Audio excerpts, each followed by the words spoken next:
ini bentuk tidak konsekuennya Jokowi ya dalam membuktikan bahwa dia memang memiliki dokumen atau ijazah asli.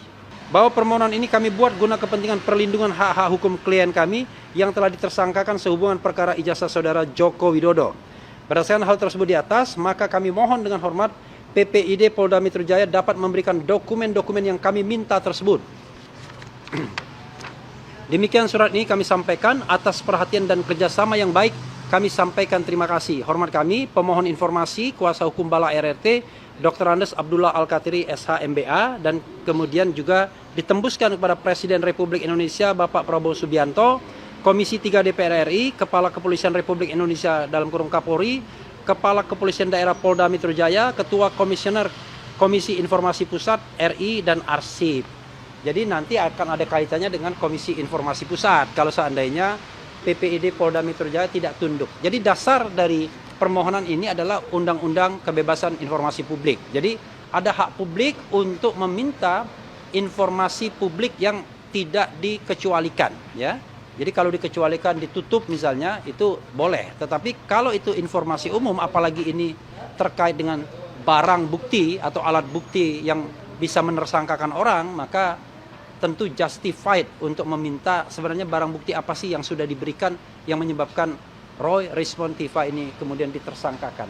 Itu pengantar dari saya, dan saya ingin memberikan kesempatan kepada saudara Abdullah Al-Katiri untuk menyampaikan hal-hal lain yang belum saya sampaikan. Silakan.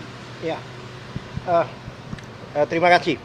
Tadi sudah dibacakan bahwa 709 dokumen atau surat yang dikatakan oleh Bang Refli tadi, itu adalah kami dapatkan dari gelar perkara.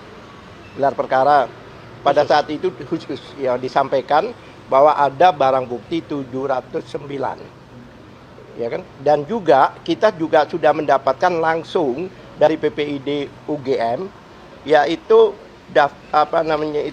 berita acara penerimaan dokumen yang mana 505 ini bisa dikatakan semua dihitamkan. Padahal ada konsekuensi ya, kalau dihitamkan itu harus melalui uji konsekuensi. Jadi tidak sebegitu aja. Apakah ini dalam penghitaman ini sudah diuji konsekuensi apa belum? Nah, karena itu sudah disampaikan ke penyidik Polda Metro Jaya ini. Nih, saya sambil buka lembarannya ya. Boleh. Nih, silakan teruskan. Iya. Ya, coba lihat ini. Dihitamkan semua. Nah, karena dihitamkan kami tidak tahu, apalagi status kami sebagai tersangka, yang mana kan tersangka ini berhak mengetahui bukti-bukti apa yang dipunyai.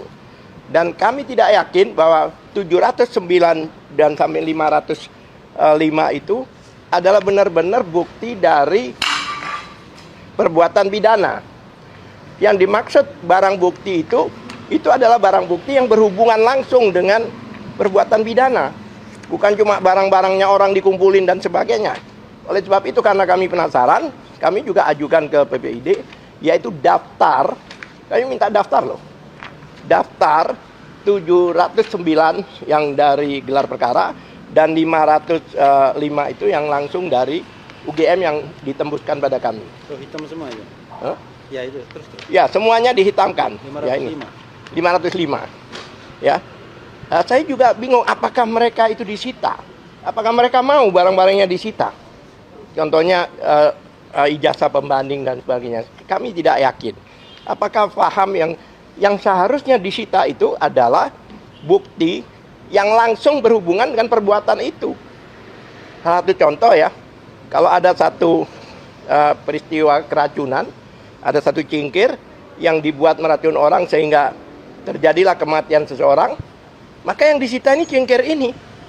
Karena ini langsung berhubungan dengan perbuatan pidana itu. Bukan cingkir-cingkir orang yang ada di meja-meja itu yang disita. Jadi ini bukannya artinya hanya mengkoleksi barang bukti, tapi tidak paham bahwa barang bukti itu harus berhubungan langsung dengan tindak pidana yang dilakukan.